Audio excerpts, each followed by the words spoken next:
Oh, there you are. Oh, hey, there I am. Why are you guys sideways? Why are you sideways? Yeah, there you go. It's like you're There we go. zooming with your grandparents right now. Okay, let's jump in. First of all, driver's license. Whoa. Look, I'm 33.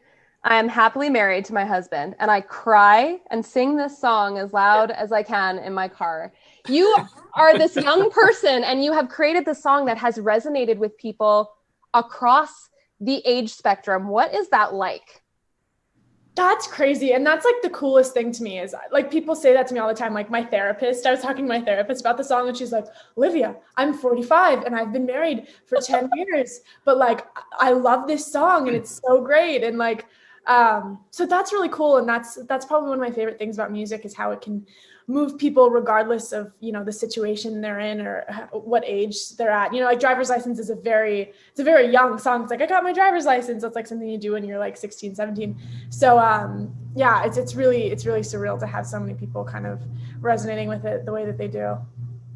I'm not one to be like, and I'm not usually a negative person, but like when it started, when it hit number one, you were probably like, oh, this is incredible, this is awesome. But when it kept climbing in stats and kept climbing in popularity, were you like, pump the brakes because I'm gonna have a hard time following this up? That's definitely been a thought that has crossed my mind. It's like, this is like the first song that I've put out and it's been so successful. But honestly, I'm just like so happy that people resonate with it the way that they do. It's always been one of my favorite songs and it really touches my heart. So yeah, no, but I really cannot fathom all of the stats and stuff. Like I look at the charts and all the records that it's breaking and I'm like, that's not real. That's just like somebody like edited a screenshot of something on my phone. And like, that's like, that can't be like real life. So it's like kind of hard to get my head around it as it is. Let me read this to you, this headline, okay? And then I want your response. I want your reaction. Olivia Rodrigo's driver's license has set Spotify's record for the most streams in a day for a non-holiday song. That is like, that's crazy, right? It's so insane. I truly like cannot believe it. It doesn't make any sense in my mind. It just doesn't like compute. Like to have better streaming than White Noise, which people literally play over and over again as they sleep. Those are good times. True. White Noise is my favorite. That's my favorite song. I play White Noise all the time. That's so funny.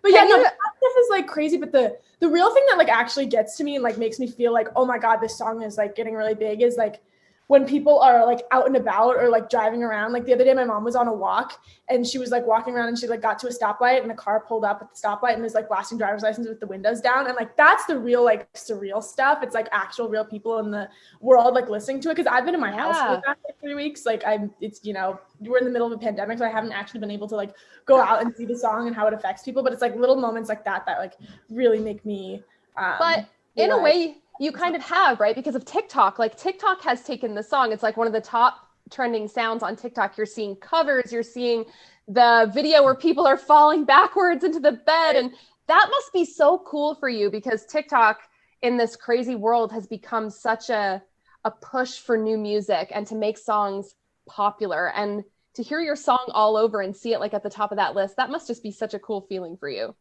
It's so insane. I think my favorite thing about the TikTok thing is the way that people are so creative with the song. And like there's so many people that are like rewriting it, which is so cool. Like there's even like people that are rewriting it from like the perspective of like the road or like the perspective of like the driving instructor. And like, that's my favorite. Like have this community of songwriters who like my song and like want to put their own twist on it. And like, they're so talented. Like sometimes I listen to it and I'm like, damn, like that's much better than what I wrote. Like that should be on the record. You know what I mean?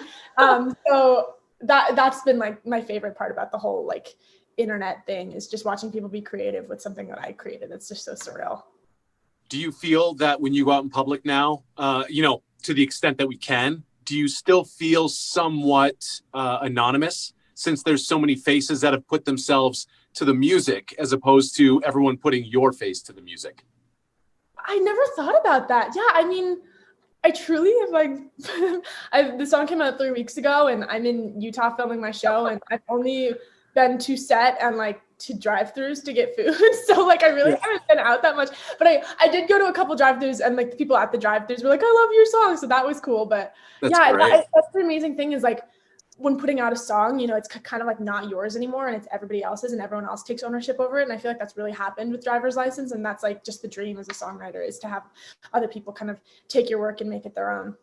I mean, it's February and the song is already being called a contender for the song of the year, which is incredible. And I can't, I'm gonna cry. Like, that's insane. I when you said, oh, it's been out for 3 weeks, that to me is crazy because it feels to me like it's been a part of like our life for longer than that. Does that make sense? I don't know. I think because it's everywhere and everyone's talking about it, and it's it truly is an amazing song. So I think to me, it feels like it's just kind of been here forever. And you say 3 weeks, and that's so crazy to me. It's crazy. So congratulations on all your success. I mean, it's incredible. Thank you so much. Yeah, it really means the world. Before we say goodbye, I have a very important question. What is your favorite song off of Folklore? Oh my God. It's important. Folklore or Evermore? Why don't we do both? Okay. Folklore, It's My Tears Ricochet. I personally believe that is Taylor Swift's best song in her catalog. Like, and that's a big claim, but I think that is such a brilliant song. And my favorite song on Evermore right now is Tolerated. Oh, I knew we'd be friends. I knew it. Oh my God. Great. She just wrecks me. The bridge and Tolerated, I'm like, ugh. Like, I get like full body chills every time. When she commented, "That's my baby and I'm so proud," did your heart like fall out of you in that moment? I was sleeping and my friend like called me at like 7 a.m. and I'm like, I like sleep like really late. And my friend called me and I'm like, oh my God, like, can it wait? Like, can you, well, can I call you back later? And he's like, no, it can't wait, Olivia. So like in my like half asleep days, I checked my phone and she commented that and I just about died. She's just like my favorite human ever and my favorite songwriter. And so it was so cool that she like did that. It was amazing. I mean, the success of the song, you're on par, man. It's so cool. So congratulations. And thank you for talking to us. And we know you're very busy right now. So we appreciate it. My pleasure. All right. Well, take care. Thanks a lot. Thanks Olivia. Bye. Bye-bye. Yeah.